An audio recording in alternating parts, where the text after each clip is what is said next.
Hi fans! Maraming salamat. Patingin ko muna ito.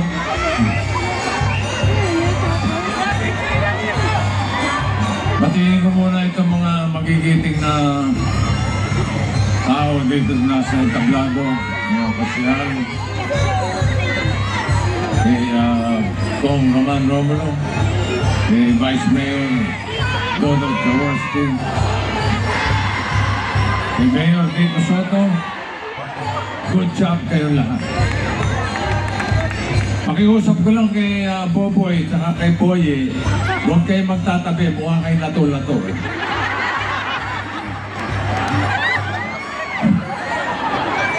Gusto kong talian yung mga ulo. Taka. Ikaw, Volta, tatawa-tawa ka. Sino kamukha mo? Hindi. Alam ko kung sino kamukha mo. Jimmy Santos.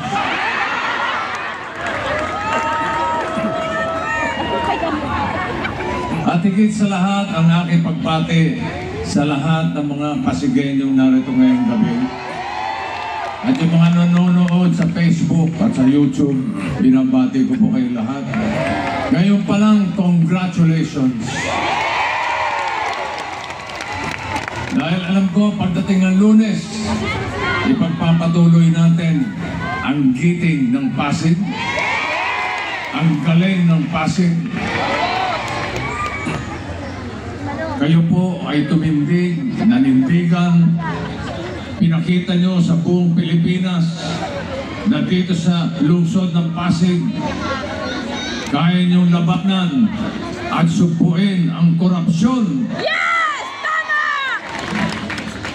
Kaya naman ang aking pakiusap sa darating na Lunes din, atin pong ipagpatuloy ang nasimulan ng ating mga leader na nasa harap ninyo.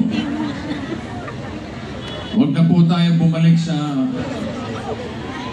lumang politika.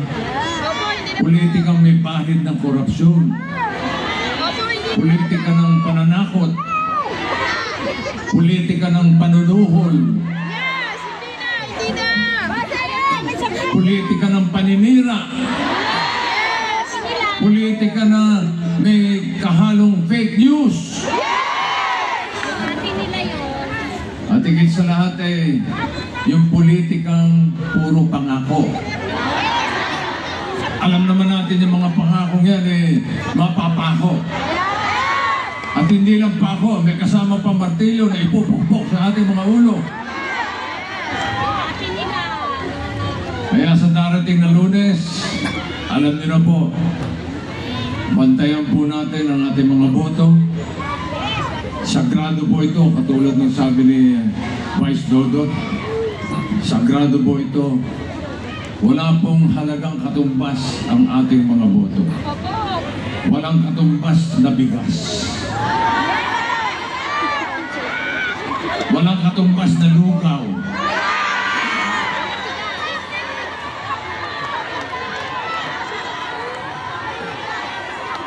$500?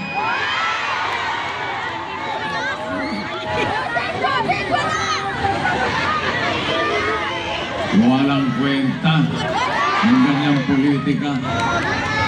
Yung ate nila, walang Ibang-iba na talaga ngayon sa Pasig.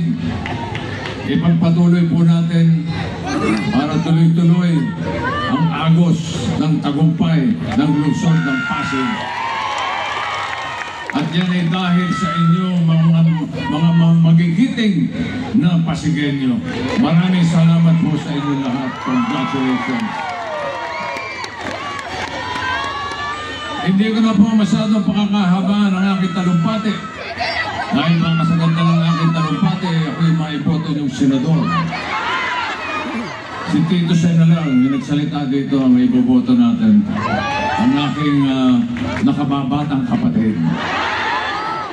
Eto po, pakilala ko na po sa inyo. Kailan kaya may magpapakilala sa inyo na hindi ako?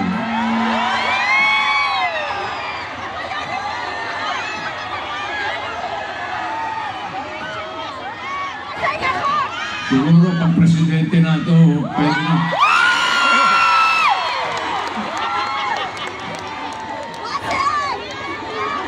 Narito na ang aking nakatatandang kapatid.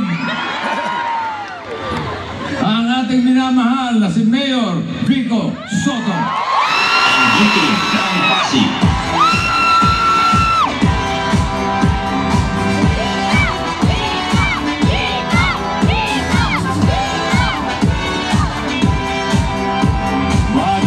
Magandang gabi, Pasig City! Yung mga nandito sa bandang kaliwa hanggang Caroncio Avenue, ayos ba kayo dyan? Yung mga nandun sa gilid, sa tapat ng simbahan. Yung mga nasa dulo, naririnig niyo po ba kami? Ako po, hindi ko po kayo marinig. Lakasan niyo naman ang inyong mga sigaw. Yung nandito sa bandang kanan. Yung nandun sa likod. Yung mga nandito sa harap, ayos lang ba tayo? Grabe ang energy natin, Pasig City.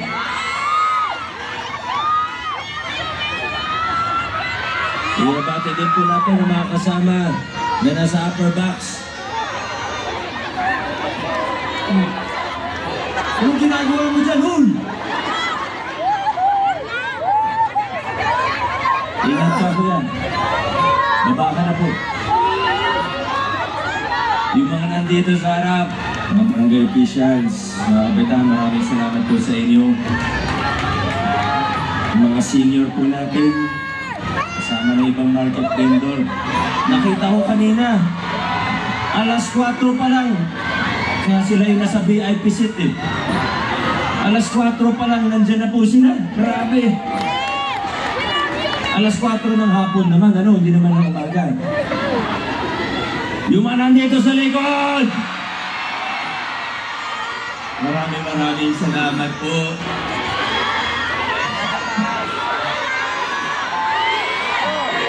Eka lang, mga kasama, konting katahimikan lang po. Yung mga nasa upper box!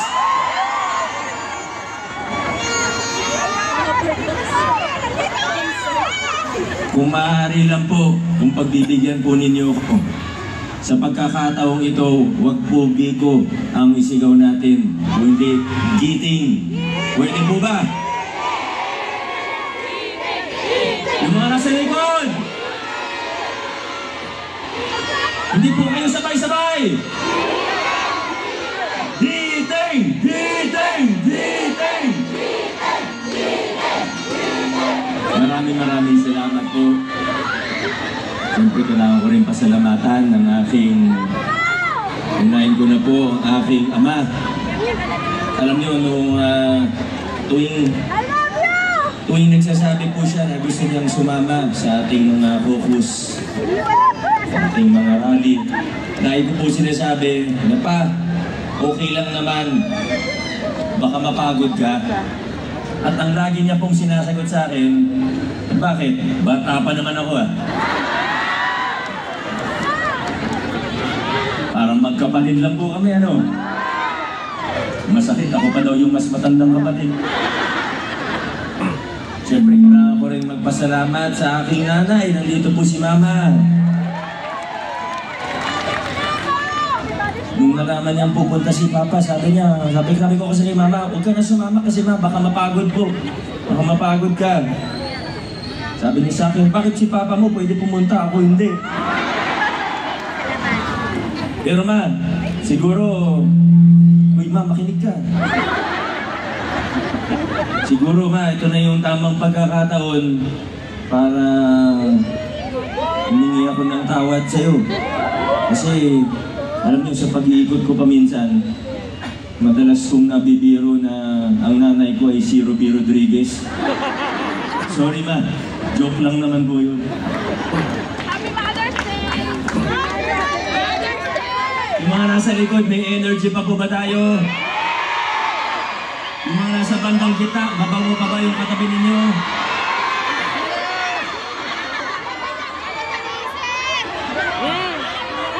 Alam nyo, ngayong 2025, kakaiba ang laban natin, ano po? Kung titingin ba ako dito, sisigaw po kayo. Hindi na ako titingin dyan kasi hindi ako matatapos. Maraming salamat po, ngayong 2025, kakaiba po yun.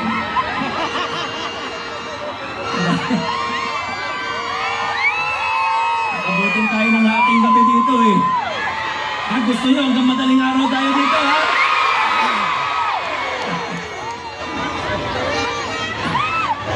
Grabe itong laban natin, ano? Lahat ng pwedeng pagdaanan ngayong 2025. Sa totoo, mula 2024, lahat ng pwede nating pagdaanan, napagdaanan po natin. Kakaiba itong laban natin ng 2025. Lahat ng style, sinubukan gawin sa atin. Halos lahat talaga ng style. At hindi lang lahat ng style, lahat ng tradisyonal na style. Lahat ng style na bulok. Sinubukan nilang gawin. Lahat ng fake news, troll farm, kasinungalingan, paninira, mga polyeto na pinamamahagi, vote buying, press conference, pangalawang press conference, pangatlong press conference. Abangan po natin, baka hanggang Martes may press conference po na naman.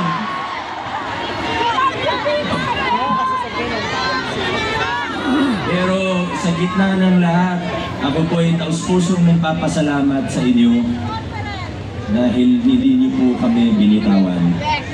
Ako po ay taus-pusong nagpapasalamat sa inyo dahil sinuportahan po ninyo hindi lang ang inyong mayor. Ang sinuportahan po ninyo ay hindi lang ang kandidato, hindi lang ang politiko.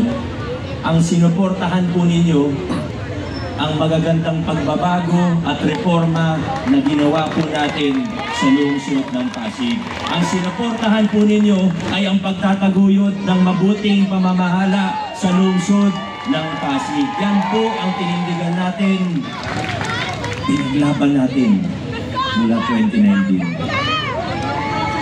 Napasalamat tayo sa lahat ng mga tumulong sa atin, sa lahat ng mga nakasama natin mula taong 2019. Siyempre kasama na po dyan si Tito Sen. Naalala niyo po ba noong 2019? Wala tayong entablado dito. Kahit malaki, mga ordinary, pang araw-araw nating focus. Alam niyo naman, wala po talaga kaming entablado. Gusto namin mas malapit sa tao. Konting sound system.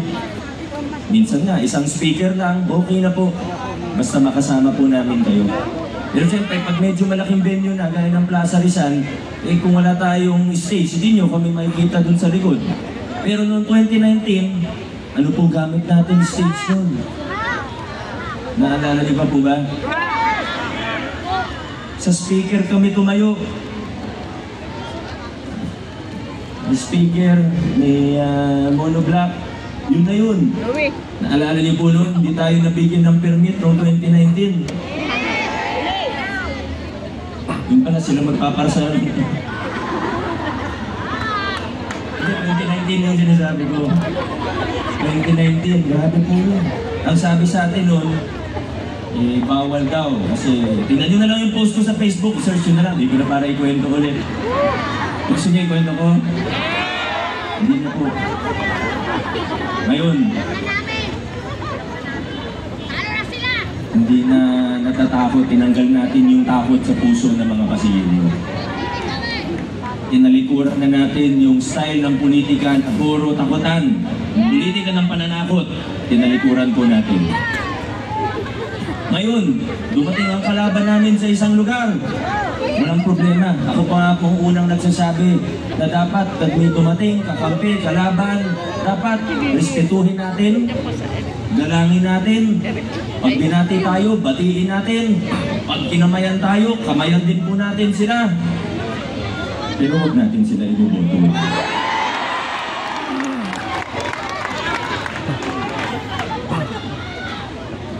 Kanina, narinig niyo po yung kwento ni Congressman Roman. Nagbalik tanaw po siya, 2019, lahat ng pinagdaanan natin. Pero yung mga pinagdaanan natin noon, yun yung naging inspirasyon natin nung tayo po ay nanalo na ng eleksyon noong 2019. Unang yugto ng pagbabago, hindi po naging madali. Dinabanan natin, mga sindikatong grupo na sila may hawak ng procurement. May public bidding kunyari, pero alam naman natin ang katotohanan. Yung tinatawag na diploma system, kung saan bibigay na lang yung kontrata. Yung mayor na lang namimili kung sinong ginagawa ng kontrata. Lahat, kung anong budget, kung anong approve budget to the contract, sagad-sagad. Hindi naman sikreto yung mga kickback, hindi sikreto yung SOP. Pero 2019, tinanggal natin ang lahat ng yan. Inayos natin ang ating pamahalaan, naglinis tayo ng gobyerno. Kung meron akong isang pwedeng malaki, kung meron akong pwedeng isang may pagmamalaki, mula 2019, kahit bilyon-bilyon yung sinasabing pwede kong makuha sa kickback. Nung una ako naupo, yung mga nagpanggap na kasama ko, kaalyado ko noong eleksyon, nung nanalo na, yung iba sa kanila, bumubulong sa akin. Malaking pera yan. Akala ko, kaisa sa pagbabago. Yun pala. Iba ang balak. Iba ang intensyon. Pero pinatunayan natin sa kanila na pwedeng talikuran ang lahat ng yun. Pwedeng yakapin ang mabuting pag-gobyerno, magiging bukas ng ating pamahalaan. Kung meron akong isang pwedeng ipagmalaki, yan po ay na mula 2019, kahit isang piso, wala ako tinanggap sa mga kickback na yan. May ako tumingin mata sa mata, kahit kanino, para sabihin ko yan. Hindi tayo nagtapos dun. Binakasan din natin yung palakasan system. Paborito natin simbolo nito, pamaskong handog. Tama po ba? Sa simpleng halimbawa na ito, pinakita natin na pwedeng magkaroon ng pamahalaan na pantay-pantay ang tingin sa bawat isa. Hindi kailangan na malapit ka sa kusina para makakuha ng tamang benepisyo at serbisyo mula sa ating pamahalaan. Pero hindi naging madali. Buti na lang noong 2022, nagkaroon tayo ng mga mas maayos, mas matitibay na kasama. Kasi alam nyo, narinig nyo na naman po, iba sa inyo, narinig na po yung kwento ko, 2019, gusto natin maayos sa pamamahala. Nasabi natin sa mga kontraktor, wala nang kickback ngayon. Kahit 1 piso, wala kayong bibigay sa mayor. Pero mababalitaan mo, may konsyal, humihingi ng 3% sa kontraktor. May maglalakad ng bogo. Mga kaibigan, wala nang lugar sa ating pamahalaan para sa ganung klaseng opisyalis. Noong 2022, binigyan niyo po ako ng mga kasama, binigyan niyo po ako ng maayos na kasama na kapareho natin ang prinsipyo. Congressman, alam ko pong kahit hindi ko nabanggitin, pero ito pong sasabihin ko, hindi naging posible ang pagtakbo ko noong 2019. Hindi ako nag-file ng aking kandidatura kung hindi dahil kay Congressman Roman Romulo. Kong Roman, maraming salamat. Mula 2019, siyang pinakamatibay natin na kasangga. Noong 2022, nagkaroon din tayo ng isang matibay at maprinsipyong Vice Mayor. Buti na lang, nagkaroon na tayo ng Vice Mayor ngayon na pumapasok, nagkaroon na tayo ng Vice Mayor na hindi pala absent, napaka-professional. Alam niyo po kung gaano ka-professional ng Vice Mayor natin. Kahit maaga meeting, 8 AM meeting namin, 7:59 nandun na po siya mga kaibigan. Pero hindi tayo titigil sa professional. Una lang po yun.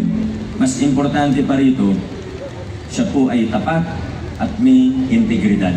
Inayos niya ang City Council natin. Dahil sa kanya, tumaas ang antas ng ating konseho at ang serbisyo nito. Vice Mayor Dodot, maraming salamat sa ginawa ninyo para sa ating City Council at para sa ating lungsod.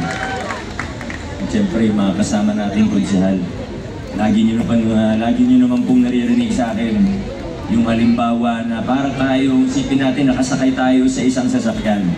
Kung ang driver gustong dumiretso, hindi pwede na may pasahero na gustong agawin yung manibela para lumiko-liko. Disgrasya po yun. Mga kaibigan, ang laban natin ngayong 2025 ay hindi lang po tungkol sa politika. Ang laban natin ngayong 2025 ay hindi lang para kay Vico, Roman, Dodot, o kung sinong politiko. Ang laban natin ngayon, dito sa laban natin ngayong 2025, inaayawan natin yung mga lumang kalakaran at yung mga taong gusto tayong umatras pabalik sa mga lumang kalakaran na ito. At nila mas gusto nila sa lumang kalakaran. Hindi naman natin siguro kailangan maging genius. Gusto nila sa lumang kalakaran kasi sila yung mga nakikinabang doon. Pansinin po ninyo, yung mga kakilala yung namamayagpag, yung sila lagi nung panahon na yun. Yung sila lagi may hawak ng mga malalaking kontrata, sila yung mga humihingi ng porsyento sa mga kontraktor, sila yung mga naglalakad ng illegal na sugal. Pansinin po ninyo, lahat sila ayaw sa akin. Pero para sa akin, yan na rin po yung isa sa pinakamatibay natin na patotoo o ebidensya. Yan ang patunay natin na totoo ang ginagawa nating reforma at pagbabago sa lungsod ng Pasig. Dahil mga kaibigan, kung yung mga taong kurap, kung yung mga taong kaisa dun sa mga lumang kalakaran na yun, kung sila po ay sumusuporta sa akin, pagdudahan po ninyo ako. Pero dahil ayaw po nila sa akin, siguro ang ibig sabihin nun, totoo ang ginagawa nating paglilinis ng pamahalaan. Nandito po yung mga ibang barangay officials natin. Alam naman po nila, nung nag-meeting kami bago ng barangay, bago ng campaign period, may isang event ang barangay kasama ng DILG. Simple lang naman po yung sinabi ko sa kanila. Sabi ko sa mga barangay officials natin, tayo, tinanggal natin yung takutan at palakasan sa gobyerno. Ngayon, yung assistance mula sa city government, kung ano yung pwedeng itulong ng city government, wala tayong pag-uusapan na politika. Kung para sa barangay ninyo, gagawin natin. Kahit sumama ka pa sa kabila, basta para sa barangay ninyo, para sa mga constituents, para sa mga Pasigueño, okay lang po, wala tayong pag-uusapan na politika. Pero, sinabi ko rin po sa kanila, kung yun talaga ang susuportahan ninyo, kung ibang kandidato ang susuportahan ninyo at hindi ako, sana, ito po ay dahil totoong naniniwala kayo na mas okay yung kandidato na yun, na mas tapat yung kandidato na yun, na mas makabubuti sa ating lungsod ang kandidato o grupo na yun. Yan po ang sinabi ko sa kanila. Sana, kung ayaw nyo sa akin, okay lang. Pero sana kung sino susuportahan ninyong kandidato ay dahil yun talaga yung tingin ninyo na makabubuti para sa ating lungsod. At hindi yung susuporta kayo sa isang kandidato dahil lamang merong binibigay sa inyo. Sila na po ang makakasagot. Sila naman po ang makakasagot para sa mga sarili nila. Pero yan po, kita po natin, nandito na po tayo ngayon. Tinalikuran na natin yung mga style na bulok, palakasan, takutan, korupsyon, kickback. Niyayakap na natin ngayon. Tinataguyod na natin ngayon ang mga prinsipyo ng mabuting pamamahala sa lungsod ng Pasig. Mga kaibigan, eto na po tayo! Eto na po tayo! Nagbubunga na yung mga pinaghirapan natin, nagbubunga na yung mga pinaglaban natin mula 2019. Ramdam naman po siguro ng bawat isang Pasigueño ang mga bunga na ito. Yung iba, kunyari, hindi nila nakikita o nararamdaman dahil sa politika, pero sigurado po ako, sa totoo, kung buksan natin ang kanilang mga utak, ang kanilang mga puso, makikita naman po natin, alam din nila lahat ng mga gandang bunga nararamdaman, nakikita rin po nila yan. Yung libreng prangkisa sa tulong ni Councilor Volta, yung pagdoble ng bed capacity ng pangalawang ospital natin, 60 beds, 120 bed na ngayon, sa tulong ni Councilor Eric, yung pagpapalupa sa mahigit 3,000 pamilya Pasigueño sa tulong ni Councilor Kiko, yung expansion ng local senior pension natin sa tulong ni Councilor Pau, yung pagtatayo natin ng CSO Academy sa tulong ni Coach Paul. Kahit natalo si Coach Paul, nagtrabaho. Yung anti-pogo ordinance natin sa pangunguna ni Councilor Simon. Yung pagbubukas ng budget, hindi lang ng city kundi pati ng barangay. Yung sa mga vendors natin na binabaan ng renta sa tulong ni Councilor Maro. Yung pagpapatupad ng allowance ng solo parent sa tulong ni Councilor Angelo. Yung pagpapakuryente sa halos 1,000 na dati walang ligtas, walang legal na linya ng Meralco. Gusto natin maging ligtas sa tulong ni Councilor Buboy. Yan, marami pang pong iba. Ito na yung mga masasabi nating bunga ng pagbabago, bunga ng mabuting pamamahala. Siyempre may tatlo din tayong bagong kasama. Pero napatunayan na rin naman nila kanilang mga sarili. Si Coach Paul, hindi naman bagong kasama to. Hindi ko na kailangan masyadong i-build up sa inyo kasi nakagat na ng aso eh. Sigurado na po yan. Saka, alam niyo, napilit na ako kay Coach Paul kasi yun nga, natalo pero nagtrabaho pa rin. Kaya sa lahat, talagang masasabi ko, isa sa pinaka-deserving Coach Paul sa Nolan. Yung tatlo naman nating bagong kasama, siguro nakilala niyo na rin. Pero ito po, bago natin tanggapin ng isang aplikante, tawagin na natin, para maging konsyal sa meeting ng Pasig. Ang una ko pong tinatanong, ba't mo ba gustong maging konsyal? Kasi kung gusto mo maging konsyal, dahil may narinig ka dati na malaking kinikita ng mga to, o dahil gusto mong pakapalin ng iyong wallet, hindi ka bagay sa giting ng Pasig. Saka wala nang ganun na yun. Wala kang mapapala dito kung yan ang mission mo.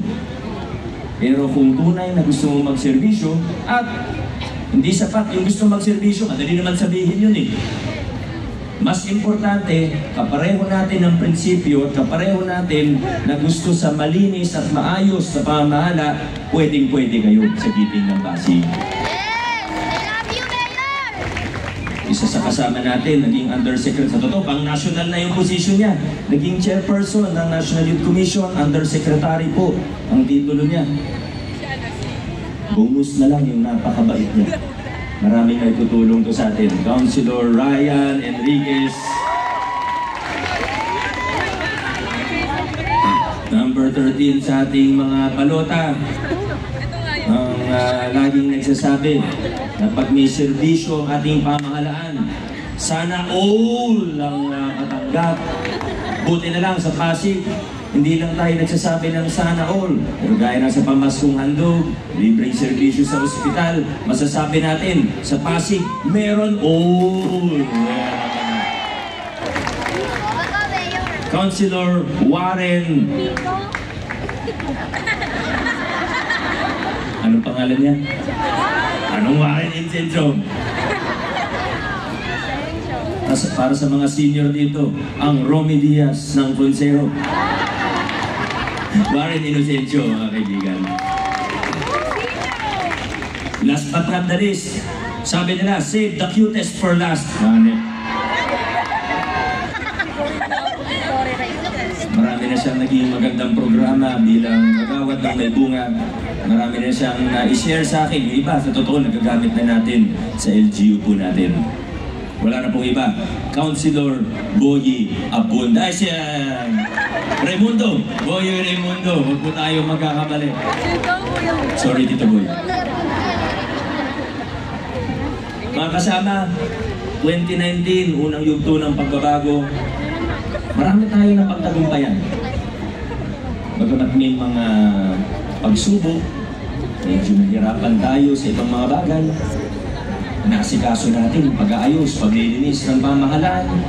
May mga nanggugulo, may mga pero pagtagumpayan pa rin natin, dire-diretso pa rin tayo. Noong 2022, ito na, nagkaroon na tayo ng mas matitibay na kasama.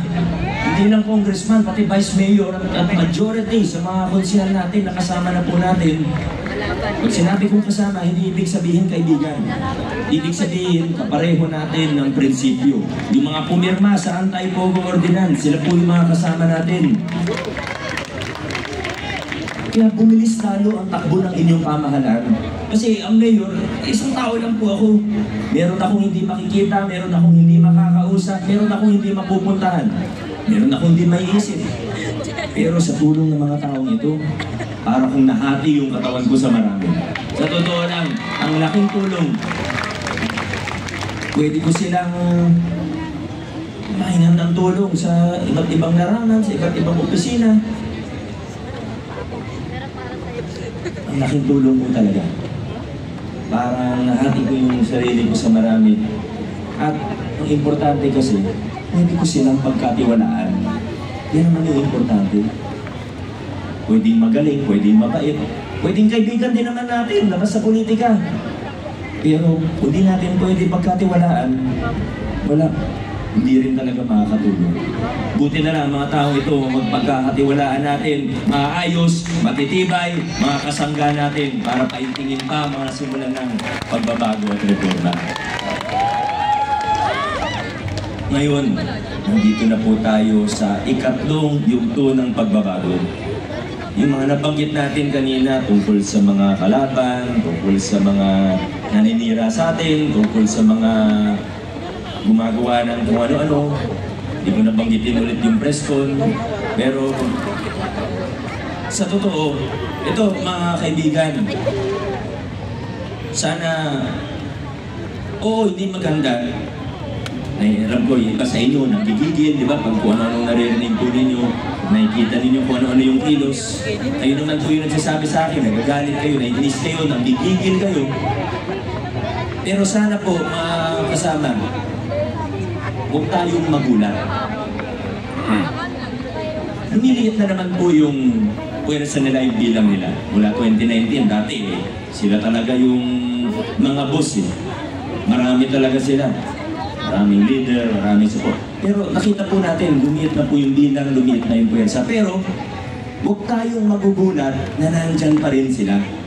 Huwag tayong magugulat na hindi sila basta-basta susuko. Huwag tayong magulat na kahit alam nilang malakas tayo, kahit alam nila na maganda yung ginagawa, huwag tayong magugulat kung nandyan pa rin sila, gusto pa rin manggulo. Bakit po? Dahil alam naman po natin kung paano sila nakinabang dun sa mga lumang kalakaran. Kung para sa maliit na halaga, minsan may mababalitaan ka kung ano-anong ginagawa. May nahuhold ka para sa 500 pesos, para sa cellphone. Ano pa kaya ang pinag-uusapan natin sa City Hall? Bilyong-bilyong piso. Sa lumang kalakaran, may kickback, may SOP, may diploma system. Masaya sila. Ngayon, tapat na pamamahala, malinis na gobyerno, maraming pagbabago at reforma, walang patakasan, ayaw ng takutan. Hindi sila masyadong nakikinabang. Sabihin na nating gutom. Naghahanap ng alam nyo na. Huwag tayong magulat. Pero buti na lang, ang mga Pasigueño, matatalino at mapanuri. Tayo mga Pasigueño, hindi na tayo tinatablan ng mga... Yan, hindi ko na kailangan banggitin minsan eh. Kasi sa totoo, Pasigueño, hindi na tayo tinatablan. Subukan bilhin ng boto natin. Wala na yan para sa atin kasi nakikita natin, pag maayos ang ating gobyerno, kung may problema man ako, pwede kong sandalan ang gobyerno. Hindi yung kung anong mga lumang style ng politika na alam naman natin kasama sa masamang siklo. Pag malaking ginagastos, ano ba expect natin? Pag malaking ginagastos sa kampanya, ano bang expect natin pag nanalo? Hindi naman sikreto yan. Lumang tugtugin na po yan. Buti na lang ang Pasigueño, matatalino. Ang mga Pasigueño, pag nakarinig ng pangako na kung ano-ano, Laway lang naman ang puhunan, pwede ipangako ang langit at lupa. At hindi lang langit at lupa, pati ibang planeta, pinapangako na po ng iba. Pero buti na lang, ang mga Pasigueño, bukod sa matalino at mapanuri, hindi madaling bulahin. Hindi pwedeng paikot-ikutin ng Pasigueño. Ang Pasigueño nag-iisip. Nandito na po tayo, mga kaibigan. Ang tanong ko po sa atin, nakikita po ba natin na tayo'y nasa tamang direksyon bilang isang lungsod? Nararamdaman ba natin ang mga bunga ng mga pagbabago at reforma na pinaghirapan at pinaglaban natin dito sa ating lungsod? Isang tanong pa po, mga kasama. Naniniwala po ba tayo na tamang direksyon ang tinatahak natin bilang isang lungsod ngayong 2025? Dahil mga kaibigan, mga kapwa ko Pasigueño, kung naniniwala po tayo, kung nakikita po natin, kung nararamdaman natin na nasa tamang direksyon tayo ngayong 2025, kung sa palagay natin na nasa tamang direksyon at tamang direksyon ang tinatahak natin bilang isang lungsod ngayong 2025, mga kasama, huwag na tayong lumiko-liko pa. Huwag na tayong kumaliwat kanan pa. At mas lalong huwag tayo papayag dun sa mga taong gusto tayong iatras pabalik dun sa mga lumang kalakaran. Mga Pasigueño, ngayon 2025, ipakita po natin na kaisa natin ang pamahalaan sa pagtataguyod ng mga prinsipyo ng mabuting paggogobyerno. Sa Lunes, hindi lang natin basta ipapakita, kundi isisigaw natin sa pamamagitan ng ating mga boto.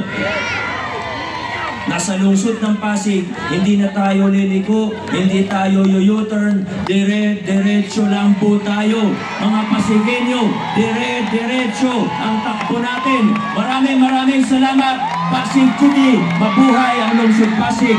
God bless, Pasig City. Muling iboto ang number 4 sa balota, Mayor Vico Soto, Wall Street, City ng Pasig.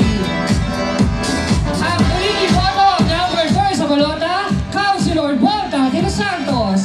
Muling iboto ang number 6 sa balota, Councilor Eric Gonzalez. Muling iboto ang number 11 sa balota, Councilor Tico Rusia.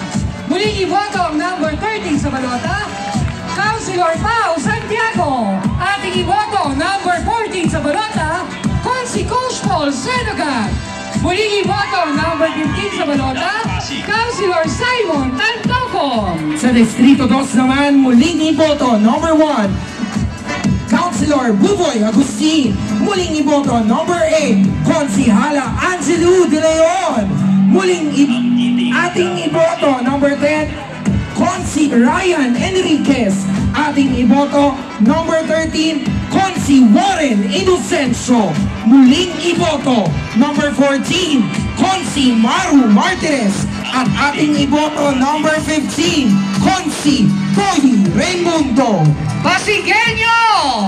1, 4, 3! Ang number 1 sa balota, Congressman Roman Romulo! Ang number 3 sa inyong mga balota, Vice Mayor Toto Jaworski. At ang mayor mo, ang mayor ko, ang mayor nating lahat, number 4 sa balota, Mayor Vico Soto!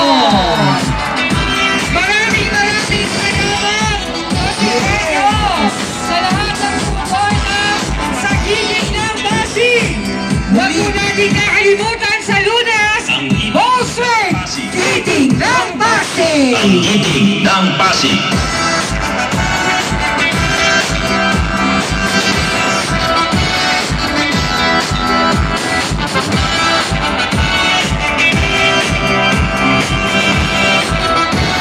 Ang giting ng